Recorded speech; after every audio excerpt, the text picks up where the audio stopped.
Yes, webale kubanga okyatugoberera ku Redzone TV kyokola kya mutawaana nnyo. Webale kubanga otambula naffe aba subscribinga nga mutugoberera emirimu gye tuzze tukola ebbanga lyonna. Mbeebaza ate nenjagala ntuuse eddoboozi lyange okwetondera abatadde comments ez'enjawulo ku katambi kenkedde okukola ku makya. Guys, njagala mbabulire ebintu bino. Ngenda baddiramu mbapuleyingira akatambi ako naye njagala nga sinaba kapuleyinga njagala nsooke mbeetondere. Ekyokubiri njagala mbategeeza ebigambo bino. Bw'obanga oli mu ggwanga Uganda oba oli Kampala oba oli Luddawa oba osangibwawa osobola okutegeera kye tuyitamu nga tukuŋŋaanya amawulire naddala gano ag'enkyukakyuka. Bw'obanga toli mu ggwanga Uganda era nkakasa naawe osobola okitegeera kubanga era wava mu ggwanga Uganda. So okuŋŋaanya amawulire gano si kintu kyangu. Tosobola kukola wekka ate tosobola kukolera mu mbeera eri open. Kyenjagala okuba nga mbategeeza akatambi ako bwampeereddwa obutambi bubiri. Waliwo akatambi ak'omu Northern Uganda ng'abakyoli bagoba abantu ababadde bagenze okuba nga batandika okwesenza ku ttaka lyabwe. Mu ngeri y'emu ne bampa akatambi kano akabadde mu disitulikiti y'e Kayunga. Eggulire nadde nina okuba nga nkuleetera kwe kwabadde okusaabulula diversions zino ez'akatambi kano era n'ebimu ku bigambo ebiri mu katambi kano ogenda biwulira. Ngenda kuddamu nka playing awo newankubadde ekifaananyi kiyinza obutavaayo bulungi naye at least osobola okukiraba n'ebigambo osobola biwulira. So kati gwagamba nti ogenda kwanisubscribinga ku channel eno olekerawo gifollowinga olw'ensobi emu mwannyinaze oba muganda wange nja kusaba okikole mu bwangu ddala. Channel gyani subscribinge kubanga kirabika tetujja kukwatagana lwa nsonga ziizino. Bwe tuba nga tumaze ebbanga lyonna nga tutoba okubawa information naddala ey'enkyukakyuka kyemmanyi obulungi nnyo nti mukimanyi nti si kyangu mu ggwanga Uganda erikulemberwa Nakyemalira. Gwe bw'obanga owulira ng'ensobi emu ekumala bumazi okubeera ng'odduka ku channel muganda wange oba mwannyinaze edduka walwa nawo. Bwe kiba nga bwe kityo bwe kinaabeera. Njagala mbategeeze mulimu emirimu egitakoleka under dictatorship gwe mulimu gw'amawulire. Munnamawulire bw'avaayo n'akola mistake ng'ate ayina aba informers ab'enjawulo abamuwa amawulire n'akola ensobi emu gwe n'owulira nga solution eyo yakuva ku channel eyo. Muganda wange oba mwannyinaze sijja kwetondera muntu agenda kwanisubscribinga. Njagala ogyanisubscribinge tujja kusigala tuweereza. Wabula nja kwetondera abo abatono abanaasigala naffe kubanga bo basobola okitegeera. Akatambi kano eggulire nadde nina okukaleetako lyabadde nti njagala twetegereze ebigambo ebiri mu lutambi luno ebyogerebwa. Twetegereze body language, twetegereze facial expression ey'abasajja bano kubanga twagenza okizuula oluvannyuma lw'okwetegereza akatambi kano nga mission eno wandibanga wabaddewo omupango era ng'abantu bano ababadde boogera ebigambo bino babadde mu diversion nga nabo balabika bajaasi oba nga basirikale oba nga bakozi ba regime. Olw'ensonga nti mu katambi kano mpuliddemu ebigambo nja kusindika ewa ssale, mpuliddemu ebigambo ojja kufiirwa omulimu gwo, mpuliddemu ebigambo ojja kakasa nti naffe tuli basirikale. Kitegeeza eno yabadde diversion. Naye mwenna abatugoberera nga tuweereza ensonga zino nga tukola amawulire gano njagala mbategeeze bw'obanga osobola okukomawo bw'obanga toli mu Uganda ng'osobola okudda mu ggwanga Uganda komawo ko ebbanga ttono nnyo okola emirimu gye tukola oba oli awo ojja kutegeera ki kye tufeesinga. Ngenda kwetondera abatono b'engendo sigaza naye sigenda kwetonderamu abagenda ovvaako era njagala muveeko. Kitegeeza nja kusigala n'abo abalina eggwanga lyabwe ku mutima abasobola okugoberera bye tubaweereza. Era nga sinaba kubanga mpuleyinga olutambi luno njagala mbategeeze ebintu bye tuyitamu nga tukuŋŋaanya amawulire gano tusobole okugabaweereza. Abamu ku mmwe tosobola na kubiyitamu yadde wiiki emu nga ffe tubiyitamu emyaka.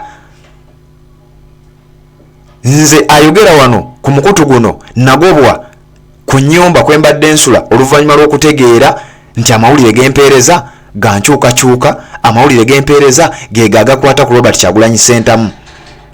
Ekyo osobola okukigumira n'osigala ng'oweereza. Ekyokubiri, nagobebwa ku mirimu egisukka ebiri oluvannyuma lw'okutegeera nti nkola mawulire agakwata ku Robert Kyagulanyi Ssentamu. Ekyokusatu, ssente nnyingi eziŋŋenzeeko n'ebintu byange bingi sijja binnyonnyola, wabula njagala kino kigende eri ggwe anteereddeko komenti nti you are going to unsubscribe ku channel eno olw'ensonga nti mbawadde amawulire agatali go. Nange ne njagala okutegeeza sigenda kwetondera era sigenda kulinda okunyiga unsubscribe, kikole mu bwangu ddala, wabula nja kwetondera abo abanaasigala nga batambula nange, nja kwetondera abo abamanyi kye tuyitamu nga tuweereza amawulire gano, nja kwetondera abo abasobola okutegeera nti tuyita mu bugubi era ne basigala nga batambula naffe. Kakati nga siyogera bingi, nga sigenda kwogera bingi, kankupuleyingira akatambi kano. Waliwo eyakansabye yensonga lwaki nkalemeddeko nina okukassaawo newankubadde ekifaananyi kiyinza okuluzingamukko naye eddoboozi nkakasa ojja ddifuna bulungi. Kankupuleyingira akatambi okawulire tweyongereyo. Bino byabadde mu disitulikiti y'e Kayunga ku nsonga za ttaka, naye nga omulamwa mu katambi kano kulaga bantu nti tuve ku diversion z'abasajja abasirikale, kubanga waliwo embeera ezigenda mu maaso mu ggwanga Uganda. Bagenze ne bateekayo abasajja baabwe okusinziira ku mawulire genfunye genjagala nange nkugabanyizeeko. Bataddeyo abasajja baabwe nga nabo basirikale, kati abantu ne balowooza abantu ba bulijjo. Bino byabadde Kayunga, so si bye byabadde mu Northern Uganda. Ebyabadde mu Northern Uganda mbiyina era nabyo ngenda bikuleetera nga biri separate. Nzire muntereeze olutambi olwo lwensoose okukola. Njagala osooka owulirize ebigambo bino nsooke nnyongereyo ensonga eno.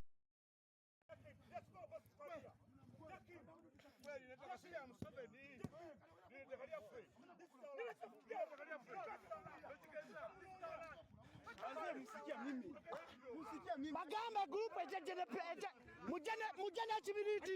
mujana chibiriti moja pichi zino magala kamanyiro wano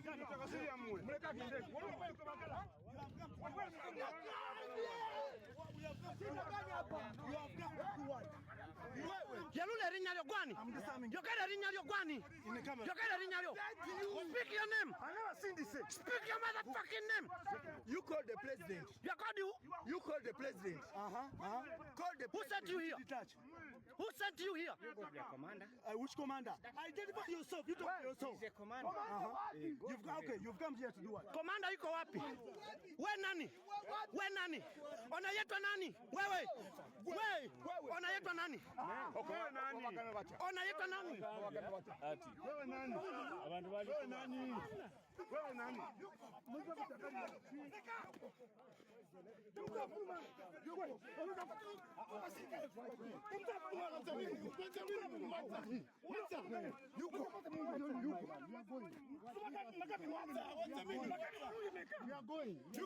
Gwe guni go ina kamanyiro gwe. Oyo guni oya ina kamanyiro. Go ina kamanyiro gwe. Nakulabye you have a kamanyiro gwe. No. Mujana chibiriti area leta chibiriti tocha pichi zino. Leta pichi tocha zino pichi. Basi wala chi. Tokera bogezi. Muleta pichi muleta chibiriti tocha zino pichi. Magala leta kamanyiro.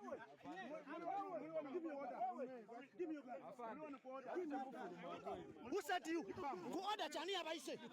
Ku order chi. Ani abalese. Leta pichi zawe. Leta pichi zawe. Direct area. Direct.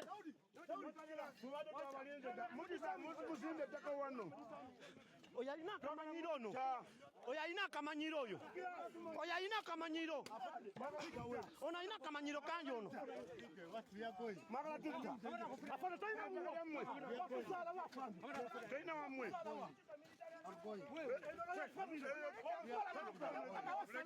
Muleta pichi zawe.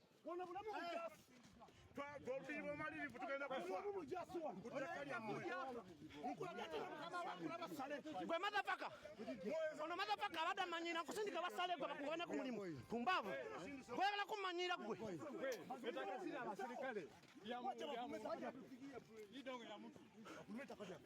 Roger, jamaa sasa muchemba. Ije namu. Je sasa muchemba tumulagezi tuli bamaje. Jamaa sasa gwe kusindike wasale gwe sawa zino. Oje kuluzinga omulimu. Yes, sijja kumalayo katambi ako kuba manyi ebisinga obungi mwabirabye dda era mwabitegedde. Akatambi ako ebyo bibadde mu district ye Kayunga, byabadde mu district ye Kayunga.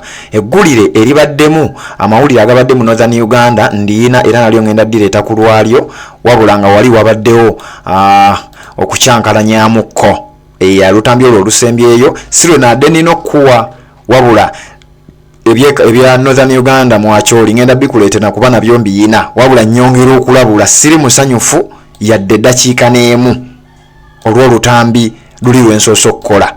Gwanteerako comment n'oŋŋamba fine nsobola okitegeera kubanga amawulire ge nnina mangi olumu gannemera nawo kyenjagala obbategeeza.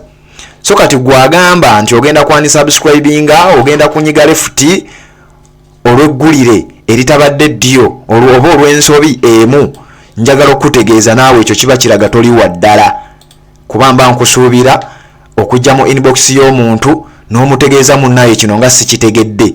Neebaza nnyo abakikoze n'abagenda osigala naffe mwebali kubeera nga muli solid mwebali kuba nga muli baddala. Naye zino empuuta egamba nti nze okusinziira ku katambi kompadde engeri gye kali nti sikekko sigenda kuddamu ku followinga Red Zone TV. Muganda wange oba mwanyenaze genda mirembe Mukama Katonda akuwa ekiwummulo eky'emirembe n'ekitangala eky'olubeerera kikwakire katusigale nga tuweereza bannayuganda amawulire abamanyi bye tuyitamu nga tusaka amawulire gano kubanga gwampeereza message eyo nkutegedde bulungi nnyo naye njagala nkugamba ebigambo bino. Uganda gye tuweererezaamu ebintu bye tuyitamu nga tusaka amawulire njagala okutegeeza ze zimu ku nsonga lwaki wadduka wano. Okitegeera ze zimu ku nsonga lwaki wava wano n'ogenda. Kati ffe abasobola okuguma ne tusigalawo nga tunoonya amawulire mu mbeera yonna tugakutuuseeko gwe gye waddukira wandibadde onnomba mu inbox n'oŋŋamba bro eggulire siritegedde ne tutereeza ng'abalala bwe bakikoze. Sijja kumenya mannya naye neebaza abazze nga mumpabula kye mukoze kye kisinga wabula zino empuuta ezigamba nti sigenda kuddamu kusubscribinga ku channel eno olwako ka mistake kamu boyi mugende. Nja kusigala n'abo abamanyi nti tutoba okulaba nga tubaweereza amawulire wamma mwe bali kubanga mutugoberera ku Red Zone TV ebibadde bye Kayunga diversion ebadde Kayunga gye mbadde n'okubanga mbaleetera nkiri yalinge kiri kubanga amawulire go ag'omu Northern Uganda nga yina bulungi nnyo era ngenda gabaleetera nago tubeere nga tugenda mu maaso nga tutambuza struggle. Mwe bali kubanga mutugoberera wano ku Red Zone TV kye mukola kya mutawaana nnyo ate naba kubanga osubscribinga n'ennyongera okujjukiza kiri wansi awo olaba ekigambo subscribe kinyigeeko osubscribinge ku channel yaffe okwate ne kade aka notification obeere nga tomissinga nsonga yonna. Seba mulide Patrick nzemberawo nga nkuweereza mwebale nnyo okubanga mukyatugoberera.